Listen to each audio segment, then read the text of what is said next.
सास बहू का झगड़ा। अनामिका की सास पुष्पा अपनी बहू को कुछ खास पसंद नहीं करती थी और इसीलिए दोनों सास बहू में आए दिन झगड़ा होता रहता था। सास बहू के झगड़े के चक्कर में अनामिका के पति मोहित की जिंदगी मुश्किल में पड़ गई थी। बेचारा बार बार माँ और बीवी के झगड़े को सुलझाता ही रहता था, लेकिन दोनों समझने का नाम नहीं लेती थी। वैसे तो सब कुछ ठीक ठाक चल रहा था, लेकिन एक दिन अनामिका और पुष्पा के अंदर जोरदार झगड़ा हुआ और बात कुछ इस तरह थी। बहू, मैंने तुम्हें कल अपनी एक साड़ी धोने के लिए दी थी। हाँ मम्मी जी, वो साड़ी धोकर मैंने आपकी अलमारी में रख दी है। उसी की बात कर रही हूँ मैं। जरा देख तो, इस साड़ी को देखकर किसी भी तरह से लगता है ये धुली हुई है। अरे मम्मी जी, मैंने आपकी साड़ी वॉशिंग मशीन में अच्छे से धोकर सुखाकर आपकी अलमारी में तह बनाकर रखी थी। आपके तो नखरे खत्म ही नहीं होते। अरे कैसे बात कर रही है मुझसे? मेरे नखरे? अरे मोहित, जरा ये देख तो, ये साड़ी धुली हुई लग रही है क्या? अरे मम्मी, जब अनामिका कह रही है कि उसने साड़ी धोई थी तो मान लो ना। हर बात पर झगड़ा करना जरूरी है क्या? क्या है ना मोहित, तुम्हारी माँ को तो मेरे हर काम में नुस्ख निकालने की आदत पड़ गई है। जब तक दो चार खरी खोटी सुना नहीं लेती ना, इनका दिन नहीं निकलता। अरे चुप कर, बहू होकर मुझे जवाब देती हो। एक तो गंदे कपड़े उठाकर अलमारी में रख दिए, ऊपर से कैंची की तरह कचर कचर बोली जा रही हो। अरे मम्मी जी, आपको समझ में नहीं आता क्या?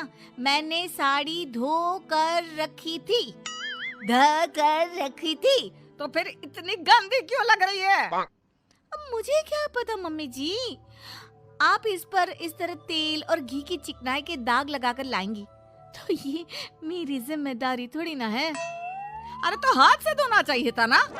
मैं आपकी बहू हूँ, नौकरानी नहीं जो एक कपड़ा रगड़ रगड़ कर हाथ से धो दूंगी। आपको पहननी है तो पहनिए, नहीं तो रख दीजिए। तुझे तो मैं अच्छी तरह बताऊंगी, मुझे जवाब देती है।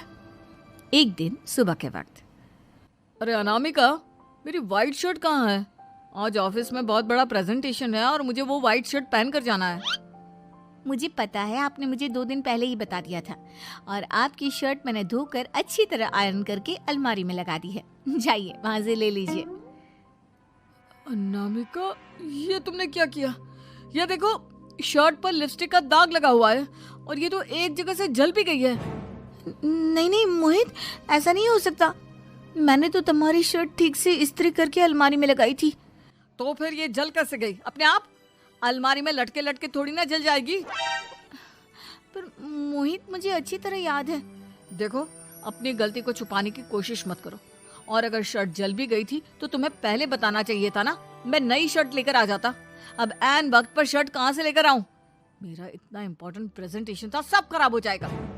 अरे बेटा, क्यों परेशान होता है? ये देख, मैंने तेरे लिए पहले से ही एक नई व्हाइट शर्ट ला कर रखी है। लेकिन मम्मी, आप मेरे लिए व्हाइट शर्ट क्यों लेकर आई?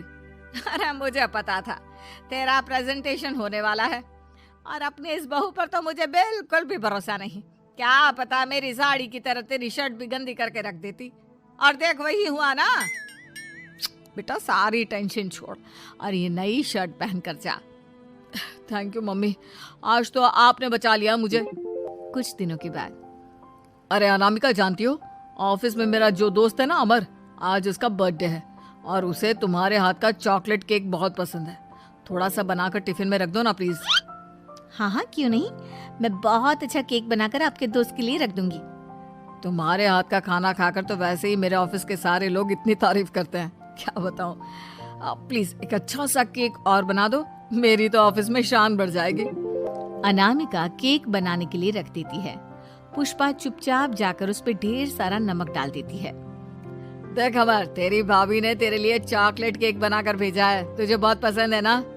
यार, तू बहुत किस्मत वाला है। भाभी इतना अच्छा खाना बनाती है और साथ में केक भी। वैसे भाभी को थैंक यू बोलना। थैंक यू बाद में, पहले तो ये केक खा कर देख। बहुत मेहनत से बनाया है अनामिका ने।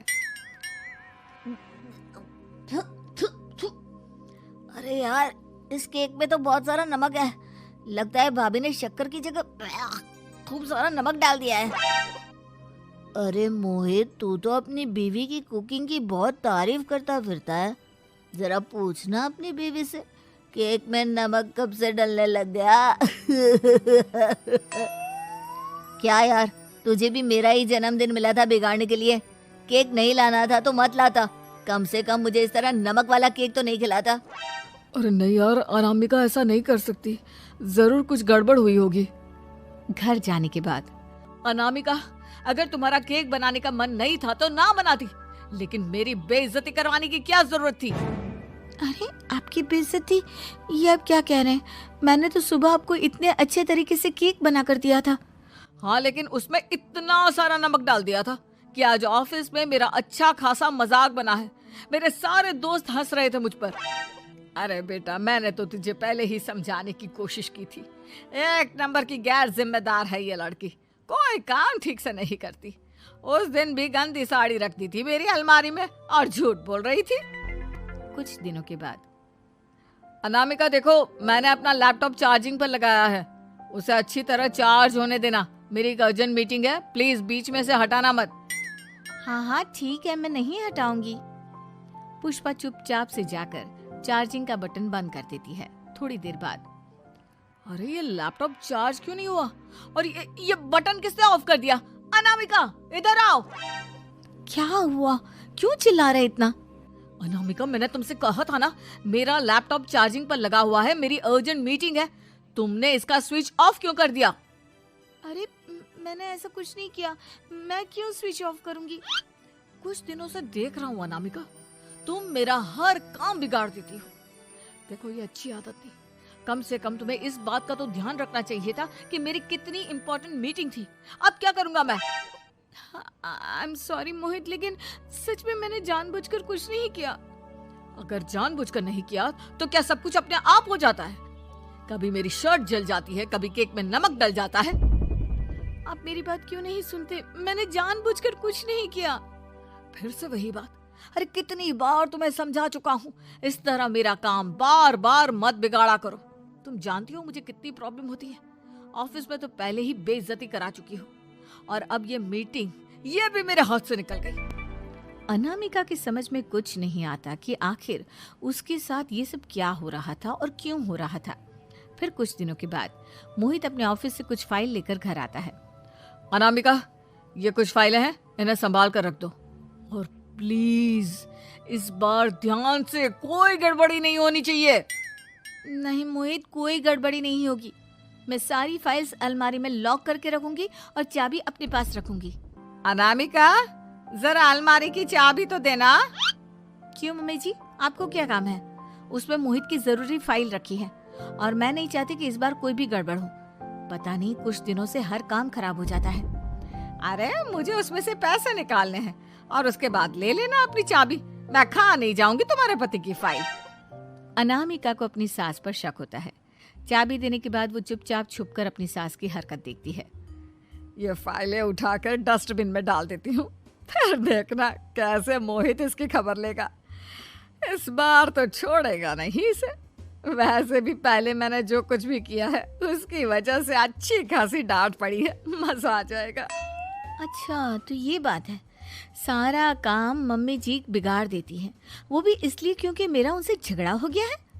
सास के जाने के बाद अनामिका मोहित को बुलाकर लाती है। क्या हुआ अनामिका, क्या दिखाना है? ये देखिए, आपकी फाइल डस्टबिन में पड़ी हुई है। इसीलिए तो कहा था संभाल कर रखना, और तुमने उठाकर ये फाइल डस्टबिन में डाल दी। मैंने नहीं, तुम्हारी मम्मी ने डाली है, मुझसे बदला लेने के लिए, ताकि तुम मुझे डांटो। और अगर मैंने डाली होती तो मैं तुम्हें दिखाने के लिए बुलाकर तो नहीं लाती ना। सही कह रही हो, मैं अभी मम्मी से जाकर बात करता हूँ। थोड़ी देर बाद, मम्मी सच सच बताइए, मेरी फाइल अलमारी में से निकालकर डस्टबिन में आपने डाली थी ना? अरे अपनी माँ पर इल्जाम लगाता है, शर्म नहीं आती तुझे? मैं इल्जाम नहीं लगा रहा हूँ मम्मी, जो सच है वही पूछ रहा हूँ। अब जल्दी से बताइए आपने ऐसा क्यों किया? अरे तो क्या करती, तेरी बीवी मुझसे झगड़ा करती है, उल्टे सीधे जवाब देती है, मुझे उससे बदला लेना था। अरे मम्मी, लेकिन आप दोनों के झगड़े के चक्कर में मेरा कितना नुकसान हुआ है, ये कभी सोचा आपने? मम्मी जी, अगर आपका बदला पूरा हो गया हो तो आइंदा ऐसी कोई हरकत मत करना, क्योंकि अब आपकी सच्चाई हमारे सामने आ चुकी है। यह तो वक्त ही बताएगा मैं क्या करूंगी और क्या नहीं। मम्मी जी, कहा ना आप ऐसा कुछ नहीं करेंगी। अरे मेरी जो मर्जी आएगी वो मैं करूंगी। मेरा सर घूम रहा है। सास बहू के झगड़े में मेरी जिंदगी का तो कचरा हो गया है, कचरा।